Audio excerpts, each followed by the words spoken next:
இன்னைக்கு எங்கே போகிறோன்னு பார்த்தீங்கன்னா பெட்ரோல் போட்டு வீருன்னு வேகமாக போயின்னு இருந்தேன் பெட்ரோல் பங்க்லேருந்து. நைட் டைமில் ஹைவேல போகும்போது சரியான குளிர். நானும் என் ஃப்ரெண்டும் திருவள்ளூரும் போயிருந்தேன். திருவள்ளத்தில் எங்கன்னா முனியாண்டியில் வெளியேந்து ஒரு வீட்டெல்லாம் எடுத்துகிட்டு உள்ளே போக ஆரம்பிச்சிட்டேன். உள்ளே போனால் சுட சுட பரோட்டா போட்டிருந்தாங்க.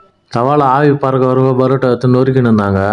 நானும் என் ஃப்ரெண்டு உள்ளே போயிட்டு வீடியோ எல்லாம் எடுத்துன்னு இருந்தோம். அப்புறம் ஆளுக்கு 3 பரோட்டா கலக்கி சொல்லின்னு இருந்தோம். சரி கலக்க வர வரைக்கும் பிச்சு போட்டு ஊற வைக்கலாம் அப்படின்னு சொல்லிட்டு பிச்சு போட்டேன். அதுக்கப்புறம் ஒரு வாய் சாப்பிட்டேன், நல்லா இருந்துச்சு. சரி அதுக்கப்புறம் பொறுமையாக சாப்பிட்டு இருந்தேன். கலக்கி வர வரைக்கும் கலக்கி வந்துச்சு.